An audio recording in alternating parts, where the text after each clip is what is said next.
우리 다시 한번 더 우리 아멘 하고 박수 한번 칩시다. 아멘. 예. 우리 앞뒤좌우로 보시면서 인사하겠습니다. 우리는 하나님의 은혜로 삽니다. 흙먼지 같은 우리 다 나중에 영원히 본향으로 가면 우리의 육체는 흙먼지로 돌아갈 것 아닙니까? 이런 흙먼지 같은 우리에게 생기를 넣어 주셔가지고 사람이 되게 해주시고, 이 흙먼지가 보기도 하고요, 듣기도 하고요, 말하기도 하고요. 대단한 거 아닙니까? 이런 흙먼지 같은 우리에게 생기를 주셔서 사람이 되게 해주시고, 모래 알갱이 같은 모래 알갱이처럼 작은 이 지구 속에 사는 우리들이, 우주에 비하면 이 지구는 모래 알갱이보다 작거든요. 이 모래 알갱이 같이 작은 이 지구에 사는 우리들이 우주보다 크신 하나님을 알고 예배하고 섬길 수 있다는 것이, 그것이 보통 은혜가 아닙니다. 그래서 예수 믿는 우리들은 정말로 큰 은혜 받은 사람이에요. 우리 찬양 너무 감사하고, 우리 옆에 분에게 다시 한번 이렇게 우리 축복하십시다. 우리는 하나님의 은혜를 입은 사람들입니다. 시작. 우리는 하나님의 은혜를 입은 사람들입니다. 할렐루야. 오늘 우리 창세기 말씀을 이제 보는데요. 오늘로서 창세기는 이제 마무리되고, 또 다음에 또 창세기 22장 그 다음부터 후반부를 우리 살펴볼 텐데, 우리가 한 달 동안 창세기 전반부를 이렇게 살펴보았습니다. 오늘은 정말 하나님께서 아브라함에게 약속하신 아들 이삭이 태어나는 그런 본문의 이야기입니다. 75살 때 하나님께로부터 내가 너에게 씨를 줄게, 자손을 줄게, 무자식한 이 아브라함에게 하나님께서 약속을 하셨는데, 100살이 되어가지고 오늘 그 약속이 이루어지는 것입니다. 25년 만에 약속의 성취입니다. 25년 동안 기다렸습니다. 아브라함과 이 사라의 기쁨이 얼마나 컸겠습니까? 잠언 25장 25절에 보니까 먼 땅에서 오는 좋은 기별은 목마른 사람에게 생수와 같다, 그런 말을 하는데, 정말 25년이라는 시간의 거리를 지나서, 그것도 나이가 100세, 사라는 90세, 이때의 아들을 얻는 기쁨, 이삭이라는 이름의 뜻 자체가 기쁨이란 뜻이거든요. 웃음이란 뜻입니다. 그 이삭의 기쁨을 이들이 받았으니 얼마나 큰 기쁨이었겠습니까? 6절에 보니까, 그래서 사라가 이르되 하나님이 나를 웃게 하시니 듣는 자가 다 나와 함께 웃으리로다. 하나님이 주신 기쁨이다. 이 기쁨은 사람의 힘이나 사람의 어떤 지혜나 사람의 능력이나 노력으로 되어지는 것이 아니라 하나님만 하실 수 있는, 100살에 나지 않습니까? 아브라함이. 그리고 사라는 90살이지 않습니까? 사람이 할 수 있는 일이 아니죠. 하나님이 나를 웃게 하셨다. 여러분들 인생 가운데도 하나님이 웃게 하시는 기쁨과 축복이 있기를 주의 이름으로 축복합니다. 내가 인생 이제 7, 80 거의 다 됐는데요, 내한테 무슨 기쁨이 있겠습니까? 그런 생각 하지 마세요. 아브라함은 100세입니다. 그리고 사라는 90세입니다. 90세. 하나님께서 주시는 기쁨. 정말 저것은 하나님이 아니면은 불가능한 일이다. 여러분, 이런 기쁨과 웃음과 행복과 축복이 우리 교회에, 여러분들의 삶에 충만하시기를 주의 이름으로 축복합니다. 옆에 분에게 이렇게 인사합시다. 당신에게 하나님이 주시는 기쁨이 있을 것입니다. 시작. 당신에게 하나님이 주시는 기쁨이 있을 것입니다. 할렐루야. 그 믿음을 가지셔야 돼요. 사람이 할 수 있는 거 말고 하나님이 주시는 기쁨. 그 하나님이 주시는 기쁨을 주신다니까요. 하나님은. 이 일이 어떻게 이루어졌습니까, 여러분? 1절에 보니까 여호와께서 말씀하신 대로 사라를 돌보셨고, 여호와께서 말씀하신 대로 사라에게 행하셨으므로 말씀하신 대로, 여호와께서 말씀하신 대로 100세 된 할아버지 아브라함, 90세 된 할머니 사라가 아기를 낳는다? 불가능한 일입니다. 그러나 하나님께서 그렇게 말씀하셨으니 하나님 말씀대로 이삭이 태어난 겁니다. 하나님이 말씀하시면 그 말씀이 반드시 이루어집니다. 그래서 여러분들 하나님 말씀을 읽고 들을 때에 허투루 읽고 들으면 안 돼요. 하나님 말씀을 어떤 하나님 말씀이 있는가, 내게 주신 말씀이 무엇인가, 그걸 아주 정말 중요하게 여기고 정말 사모하는 마음으로 그 말씀을 받으면 그 말씀이 그대로 이루어지게 되는 것입니다. 아브라함이 100세에 이삭을 얻었는데 왜 꼭 100세까지 하나님께서 기다리셨어야 했을까요? 우리 로마서 4장 18절 19절 말씀 기록되어 있습니다. 함께 보겠습니다. 시작. 아브라함이 바랄 수 없는 중에 바라고 믿었으니 이는 내 후손이 이와 같으리라 하신 말씀대로 많은 민족의 조상이 되게 하려 하심이라. 그가 100세나 되어 자기 몸이 죽은 것 같고 사라의 태가 죽은 것 같음을 알고도 믿음이 약하여 지지 아니하고. 아브라함은 100세에 깨달았습니다. 내 몸에서 더 이상 생식 능력은 없다. 내 몸은 완전히 생식할 수 있는 그런 몸이 아니라 완전히 죽은 몸이다. 사실 86가지는 아브라함도 자신이 있었어요. 나도 낳을 수 있다. 그래서 86세에 자기 힘으로 이스마엘을 낳지 않습니까? 사라의 몸종 하갈을 통하여 이스마엘을 낳죠. 그런데 100세는 좀 다릅니다. 요새도 이렇게 인터넷 보니까 80세 중국의 할아버지가 아기를 낳았대요. 그런 게 인터넷에 올라와 있어요. 뭐 사실인지 아닌지 모르겠지만 어쨌든 올라와 있어요. 그런데 100세는 좀 다릅니다. 이런 100세는 완전히 자기 몸에서 생식 능력이 사라졌습니다. 완전히 희망이 내 몸에서는 없다. 그때가 아브라함의 100세인데 아브라함이 그걸 느꼈대요. 내 몸은 이제 죽었다. 내 몸으로서 어떻게 할 수 없다. 그때까지 하나님이 기다리신 것입니다. 하나님은 아브라함의 육체적인 힘이 다 빠지도록, 다 빠질 때까지, 그래서 오직 하나님의 말씀 붙잡고 믿음으로만 설 때까지 하나님께서 기다리셨던 겁니다. 그때가 100세입니다. 그때 하나님 말씀의 역사가 이루어지는 것입니다. 물에 빠진 사람도 구원하려고 물에 빠졌으면 바로 들어가가지고 하면 위험하다 그러잖아요. 그러면 안 된다 그럽니다. 한 번, 두 번 왔다 갔다 하다가 그저 거의 힘이 다 빠져가지고 이제 물에 앉기 직전에 딱 가야지 구할 수가 있답니다. 여러분, 우리의 능력, 우리의 힘, 이것이 다 빠져나가고 온전히 하나님을 신뢰하는 그런 믿음 생길 때에 하나님께서 역사하시는 줄 믿으시길 바랍니다. 그러니 우리가 어떤 가진 나의 능력, 이 능력이 한계에 부딪히고 또 내 삶의 어떤 환경들이 내가 감당할 수 없는 그런 어려움을 경험할 때에는 우리는 그때가 낙심할 때가 아니라 내 한계 밖의 일이구나. 내 능력 밖의 일이구나. 그때에는 좌절하고 절망할 때가 아니라 하나님의 약속의 말씀을 붙잡고 정말 믿음을 가져야 할 때인 줄 믿으시기를 바랍니다. 내가 이때 정말 하나님 말씀을 붙잡아야 되구나. 이때 하나님께서 역사하시는구나. 하나님이 일하실 때구나. 아브라함은 자기 힘 다 빠지니까 그때 하나님께서 아들을 주신 것처럼 여러분 성도들은요, 한계에 부딪히고 내 힘으로 감당할 수 없던 문제 앞에서 좌절하고 절망할 것이 아니라 하나님이 일하실 때구나. 여러분, 이 가스펠송 있잖아요. 날이 저물어 갈 때 아시죠? 우리 한번 되겠습니까?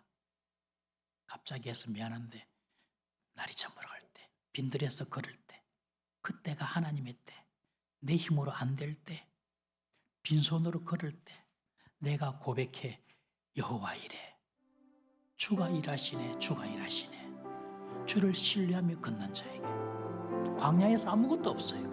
나는 빈손이에요. 누가 도울 자도 없어요. 다 모든 것이 내 능력 밖의 문제예요. 그때 하나님이 일하시는 줄 믿으시길 바랍니다. 우리 함께 한번 찬송 불러봅시다.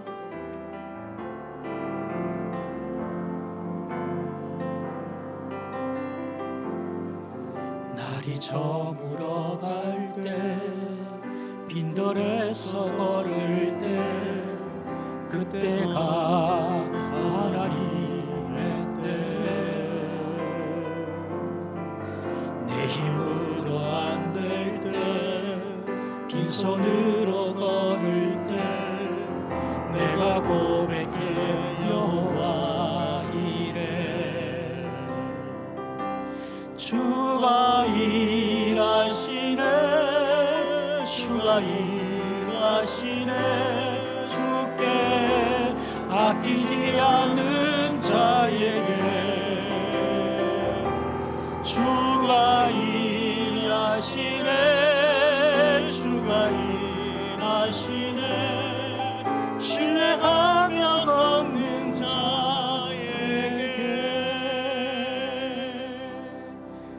가장 막막하고 가장 어려울 때 그때가 전심으로 하나님의 말씀을 붙잡고 우리의 믿음을 지켜야 할 때인 줄 믿으시기 바랍니다. 어떤 분들은요, 그럴 상황에 부딪히면 그냥 도망가 버려요. 그냥 될 대로 되라. 하나님 어디 있노? 하고 도망가 버려요. 그러면서 뭔가 되기를 원해요. 그러니까 안 되지요. 거꾸로 살아놓고 좋은 결과를 얻으려면 안 되는 겁니다. 영적인 원리가 있어요. 그 원리대로 그냥 살아야 되는 거죠. 힘들지만 그 영적인 원리가 무엇입니까? 한계에 부딪히고 답답할 때에 백세가 되었어요. 내 몸에서 생식력이 다 사라졌어요. 그때에도 아브라함은 믿음이 사라지지 않고 믿음이 약해지지 아니하고 우리 몸은 약해져도 됩니다. 어쩔 수 없죠. 우리의 힘은 약해져도 됩니다. 그러나 나이가 들어도 믿음은 약해지면 안 됩니다. 믿음은 약해지면 안 돼요. 다른 거 다 약해져도 돼요. 그러나 믿음은 약해지면 안 돼요. 하나님께서 그때 백세된 이 죽은 몸 같은 아브라함을 통하여서 이삭을 주시는 것입니다. 그것이 하나님이 주시는 기쁨입니다.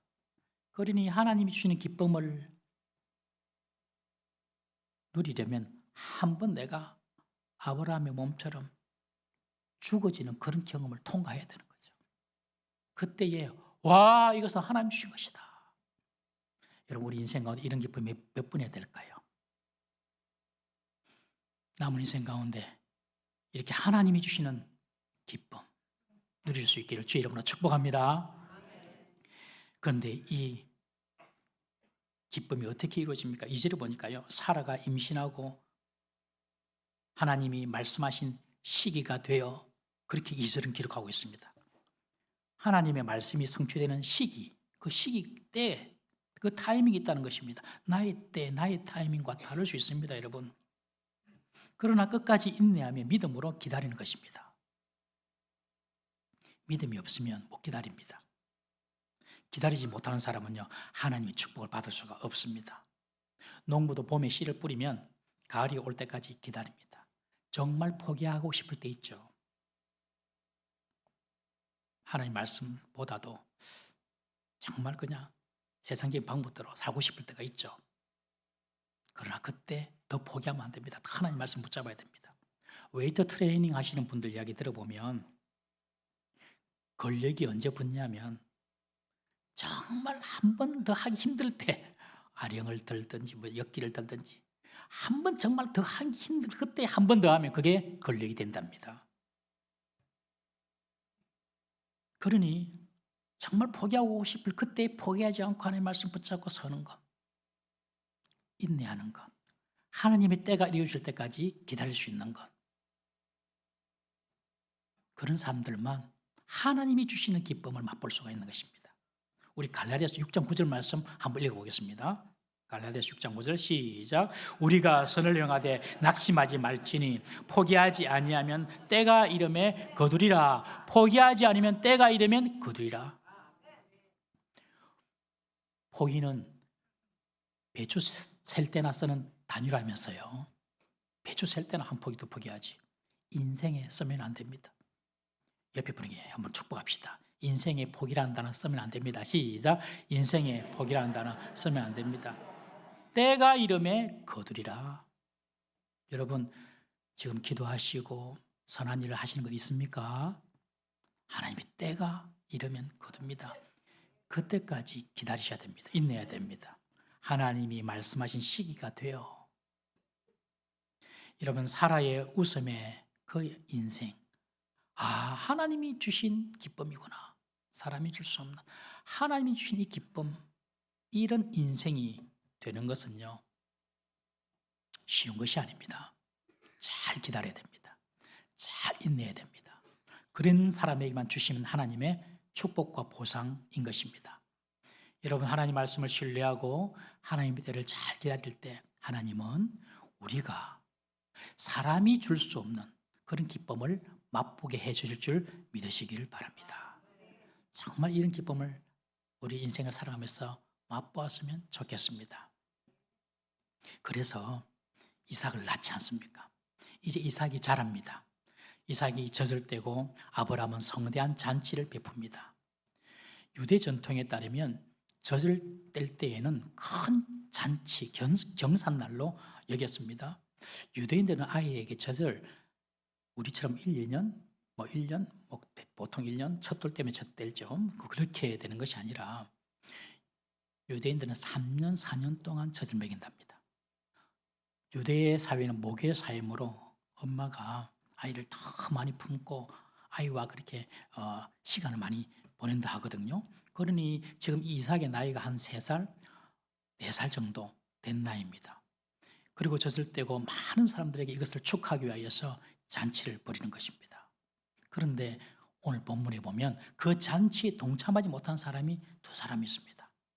바로 몸종, 사라의 몸종 하갈과 그 아들 이스마엘입니다.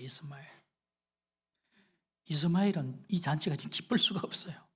자기가 지금 첫 아들인데 동생이 태어난 거죠. 그런데 적통이에요.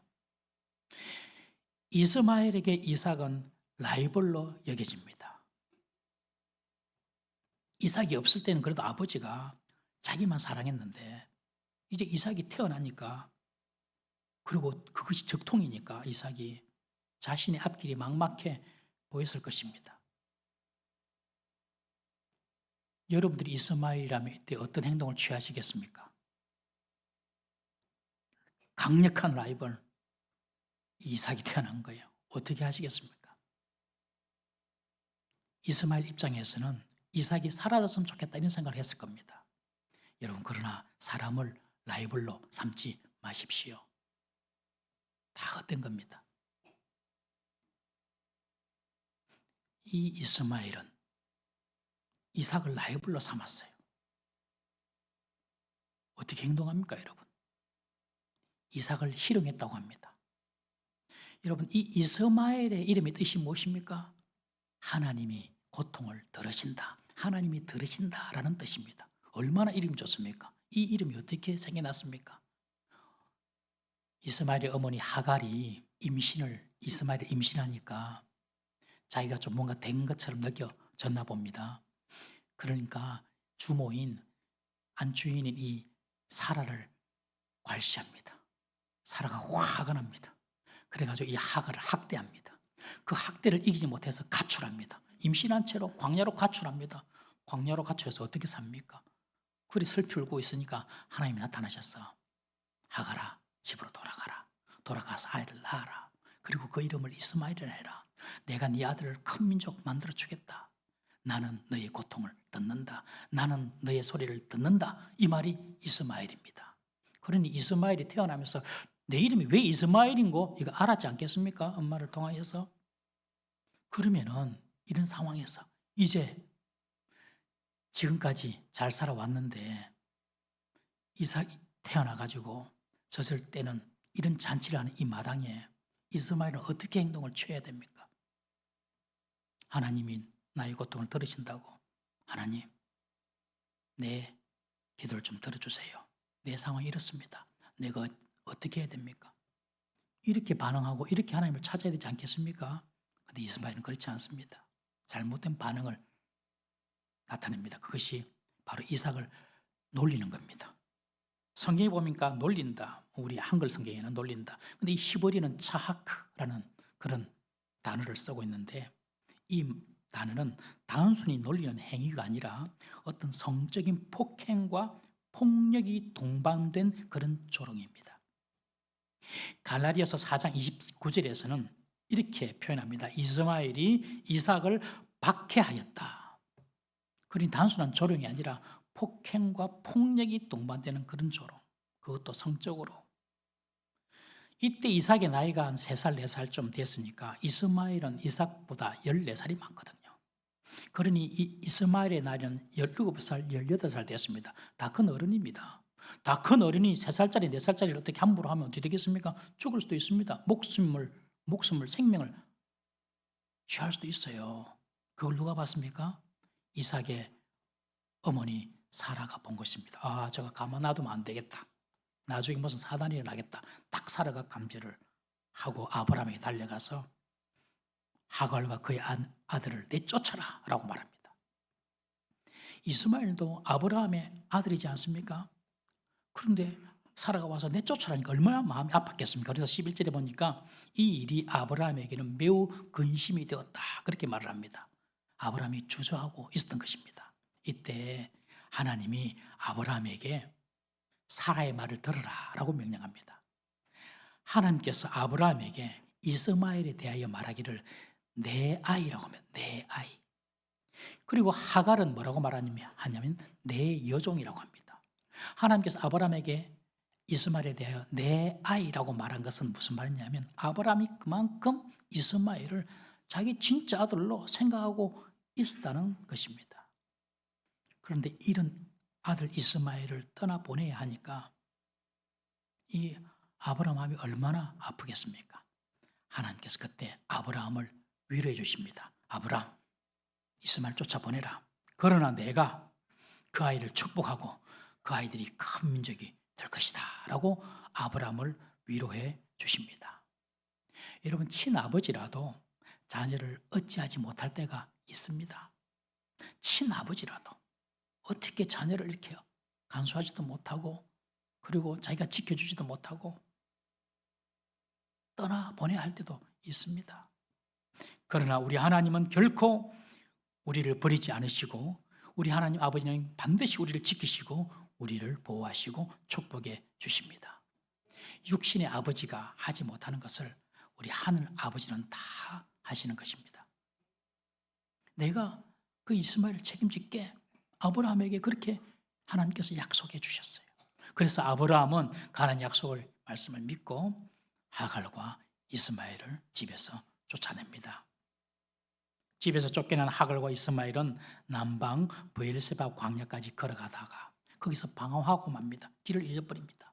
브엘세바는 지금 그들이 살고 있는 헤브론에서 애굽으로 내려가는 길입니다. 남쪽에 애굽이 있죠. 그 사이에 브엘세바가 있는데 이 하갈의 고향이 바로 애굽입니다. 그러니 이제 애굽으로 내려가려고 아들 데리고 나온 거죠. 그리고 쭉 내려가다가 길을 잃어버린 겁니다. 길을 잃어버리고 물마저 떨어져 결국 탈진하여 죽는 일만 남았습니다. 광야에서 아무도 없는데. 하갈은 이스마엘을 관목 덤불에 눕혀놓고 아들의 고통스러운 죽음을 참아 볼 수가 없어서 화살이 날아가는 그 거리까지 멀리 걸어가서 거기서 소리내어서 펑펑 웁니다. 아들 죽는 모습 못 보니까 그냥 멀리 떨어져서 그냥 펑펑 웁니다. 하갈의 인생이 참으로 불행해 보입니다. 자신의 인생이 참 처량하게 보였기도 했고 아브라함이 야속하기도 했고 밉기도 했고 또 원망스러운 마음도 있었을 것이고 또 앞날이 불안하고 두려움에 쌓여서 그냥 통고하며 우는 것입니다. 여러 감정이 지금 복받친 그런 울음을 지금 토해내고 있는 것입니다. 그러나 하갈의 인생에도 기회는 있습니다.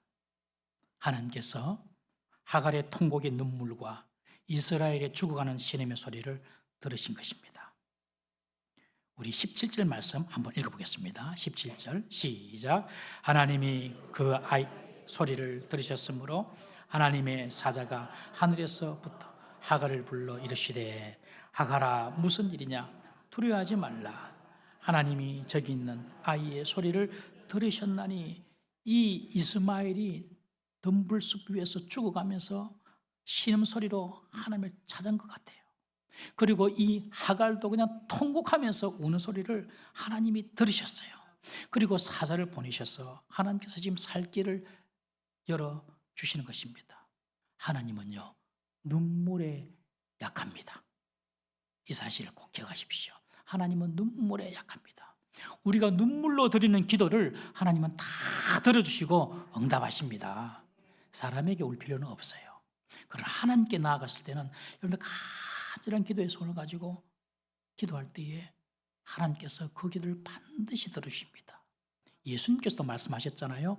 자녀를 위해 울라 예루살렘의 딸들아 나를 위하여 울지 말고 나는 괜찮다. 나는 갈 대로 십자가 지러 간다. 나는 그건 내 뜻이다. 그거는 나를 위하여 울지 말고 너희와 너희 자녀들을 위하여 울라라고 말씀하지 않습니까? 여러분 자녀를 위하여 울면요 그 눈물의 기도를 하나님께서 다 들으시고 그 축복의 응답 열매를 그 자녀에게 다 하나님께서 부어주실 줄 믿으시길 바랍니다. 하나님의 주머니에 하나씩 들고 다니는데 그것이 뭐냐면 눈물병이래요. 눈물병. 시편 56편 8절에 보면 나의 유리함을 주께서 계수하셨사오니 나의 눈물을 주의 병에 담으소서. 다윗이 원수에 쫓겨가지고 도망 다니면서 하나님께 하는 기도입니다. 나의 유리함을 보십시오. 내가 지금 눈물을 흘리며 기도하니 주여 나의 눈물을 주의 병에 그 눈물병에 담아주세요. 나중에 다윗이 승승장구하지 않습니까? 그가 다 눈물로 뿌렸기 때문에 하나님께서 그 복을 주신 것입니다. 하나님은요 눈물이 약합니다. 여러분들 하나님 앞에서 언제 울어보셨습니까? 여러분 언제 울어보셨습니까? 그 눈물 다 하나님께서 한 방울도 허투루 안 보내고 다 응답하십니다. 믿으시기 바랍니다. 자녀를 위한 것이나 여러분들의 현실적인 문제에 관한 눈물이나 다 하나님께서 들으세요. 왜 하나님 안 도와주세요? 왜 하나님 역사하지 않으세요? 왜 하나님 내게 이렇게 하세요? 여러분 그렇게 하지 말고 정말 하나님께 하갈처럼 통곡하면서 물어보시고 이스마엘처럼 죽어가면서 신음 같은 소리로 하나님께 기도해 보시고 하나님은요 그 절망의 탄식과 눈물의 기도를 반드시 들으시고 응답하십니다. 어떻게 하나님께서 응답하십니까? 19절에 보니까 하갈의 눈을 밝혀서 샘물을 보여주십니다. 근처에 샘물이 있었습니다. 그런데 하갈의 마음은 절망의 마음, 두려움의 마음, 원망의 마음, 불안의 마음이었습니다. 그러니 그 원망, 두려움에 눈이 다 닫혀가지고 샘물을 보지 못한 것입니다. 그런데 통곡하고 기도할 때 하나님께서 그 자리에 오심으로 눈이 열립니다. 여러분 하나님께서 나에게 오시면 눈이 열립니다. 눈이 안 보였던 것이 보입니다. 지금 내가 찾고자 하는 것이 있습니까? 여러분 무엇을 찾고 계십니까? 그런데 보이지 않습니까? 눈물의 기도를 드리면 그 보이지 않는 것이 보이게 될 것입니다. 하나님은 사실 우리 인생의 광야에 은혜의 샘물을 곳곳에 예비해 주셨습니다. 그걸 갖다가 봐야 되는데 그냥 못 보고 지나가는 것입니다. 하나님께서 이번에 이런 기회를 주시고 이런 만남의 기회를 주시고 이런 새로운 계속 기회를 주시는데 내 눈이 다 감겨 있어가지고 불평, 원망, 남탓, 두려움, 불안 이것 때문에 다 감겨 있어가지고 못 보는 겁니다. 그런데 기도하고 눈물로 기도하면요 그런 두려운 마음이 다 사라지거든요. 하나님 우리 마음속에 오시면 평안이 찾아오거든요. 그러면서 눈이 열립니다. 이것도 있었네, 이것도 있었네, 이것도 있었네. 이런 눈이 열리는 역사 있기를 주의 이름으로 축복합니다. 기도하기 전에는 안 보여도 기도하면 눈이 열려서 보입니다. 정말 보입니다. 하갈은 가죽 부대에 물을 채워가지고 아이에게 마시게 하고 이스마엘이 살게 합니다. 여러분, 우리 하나님은 아브라함, 이삭의 하나님만 되는 것이 아닙니다. 아브라함과 이삭과만 함께 하시는 것이 아닙니다. 하나님은 이스마엘과도 하갈과도 함께 하십니다. 하나님은 그런 분입니다. 하나님은 이스라엘과만 함께 하는 것이 아니라 하나님은 지금 이란과도 함께 하시는 분입니다. 하나님은 우리 대한민국하고만 함께 하는 거 아닙니다. 하나님은 북한하고도 함께 하십니다. 그걸 그냥 받아들이면 됩니다. 받아들이면 되는데 안 받아들이니까 문제가 생기는 겁니다. 우리 20절, 21절 이스마엘의 미래가 좀 불안해집니다. 한번 읽어보겠습니다. 시작. 하나님이 그 아이와 함께 계심에 그가 장성하여 광야에서 거주하며 활 쏘는 자가 되었더니 그가 바란 광야에 거주할 때에 그의 어머니가 그를 위하여 애굽 땅에서 아내를 얻어 주었더라. 하나님은 이스마엘을 끝까지 버리지 않고 함께 하셨습니다. 그러나 이스마엘의 선택은 하나님의 뜻과는 거리가 멀었습니다. 애굽 땅에서 아내를 얻은 것입니다. 하나님 없이 그냥 내 마음대로 살겠다는 것입니다. 이스마엘과 하갈은 하나님의 은혜를 입었음에도 불구하고 하나님을 떠납니다. 하나님이 분명 이스마엘도 큰 민족을 이룰 것이라고 축복하셨지만 하나님의 그 축복이나 하나님의 도움보다는 내 힘으로 할 거야. 나의 사람들을 내가 더 의지할 거야. 이스마엘은 장성하여서 광야에 거주하면서 활을 잘 다루는 용사가 되었다라고 기록하고 있어요. 16장에는 이미 그의 삶이 예언되어 있습니다. 16장 12절에 보니까 그는 이스마엘은 들나귀같이 될 것이며 그의 손이 모든 사람을 치고 모든 사람의 손이 그를 칠지라. 그렇게 기록되어 있습니다. 들나귀는 누군가의 통제를 받지 않습니다. 야생으로 혼자 삽니다. 사람들과 싸우면서 호전적으로 그냥 삽니다. 자기 힘, 자기 실력, 자기 능력 그거 의지하면서 삽니다. 하나님도 필요 없고요. 하나님의 은혜도 필요 없습니다. 그것이 들나귀고 그것이 이스마엘의 삶이었습니다. 신약 성경의 갈라디아서에 보면 하나님의 은혜와 율법의 차이를 이삭과 이스마엘로 예시합니다. 이삭을 하나님의 언약 속에서 은혜로 태어난 약속의 아들로 말하고 이스마엘을 인간적인 노력이나 인간의 방편으로 태어난 율법의 아들로 설명합니다. 구원은 은혜로 태어나는 것이지 율법을 이룸으로 얻는 것이 아니라는 것입니다. 여러분, 생명의 근원은 하나님의 은혜에 있지 인간의 행위나 인간의 노력이나 인간의 뜻에 있는 것이 아니라는 것입니다. 여러분, 하나님의 은혜를 갈망하십니까? 그것은 여러분들이 이미 하나님의 은혜를 입었다는 뜻입니다. 하나님의 은혜를 갈망하는 사람은 하나님의 은혜를 알기 때문에 이미 은혜를 입었다는 뜻이에요. 여러분, 아침에 일어나고 눈 딱 뜨고 일어나시면 제일 먼저 그렇게 기도하십시오. 주여, 오늘도 주의 은혜를 나에게 부어 주옵소서. 그날 하루 하나님께서 축복하십니다.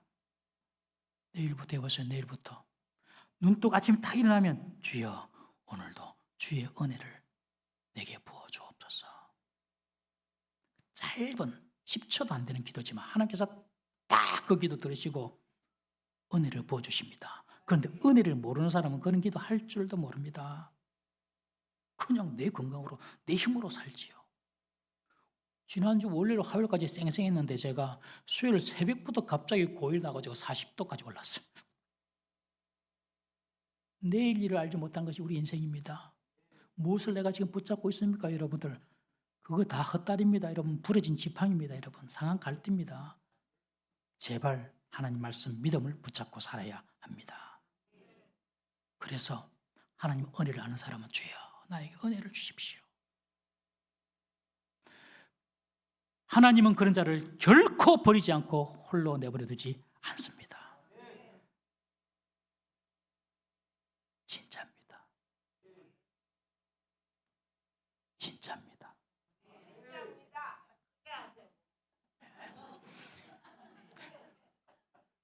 진짜입니다. 할렐루야. 내일부터라도 크게 하겠습니다. 내일부터라도 아침 일어나면 따라해볼까요? 내일부터라도 아침 눈 뜨면 주여 나에게 은혜를 주시옵소서. 그날 하나님 은혜를 부어주십니다. 아이고 목사님 그건 뭐 맞습니까? 해보시라니까. 내 속에 나를 의지하고 나로 뭔가 할 수 있다는 그런 마음이 이스마엘의 마음입니다. 사람이요, 열이 1도 2도만 올라가도 가쁩니다. 38도 올라가면 못 삽니다. 일상생활 다 잘 못합니다. 39도 40도 되면요. 더 이상 내 속에 이스마엘, 내 힘으로 할 수 있다라는 이스마엘을 키우지 말고 나는 주님의 은혜가 필요합니다. 이스마엘은 내 속에서 쫓아내시기를 주의 이름으로 축복합니다. 오늘 본문에서 우리는 하나님의 약속의 말씀은 인간의 불가능한 상황에서도 성취됨을 보여줍니다. 하나님은 나의 능력의 한계 속에서만 일하시는 분이 아닙니다. 내 능력 밖에서 일하시는 분이십니다. 우리는 그 약속을 믿음으로 붙잡고 그 하나님의 말씀을 끝까지 인내하며 그 하나님의 때가 올 때까지 그 말씀을 붙잡고 인내하고 나아가면 하나님께서 반드시 하나님이 주시는 기쁨, 내가 해서 내가 할 수 있어서 얻는 기쁨 말고 하나님이 아니면 줄 수 없는 기쁨, 그런 기쁨을 우리가 보게 될 줄로 믿습니다. 사라가 하나님이 나로 하여금 웃게 하시니, 여러분 이 고백이 우리의 남은 삶에 풍성하게 일어날 수 있기를 주님의 이름으로 축복합니다. 찬송하겠습니다.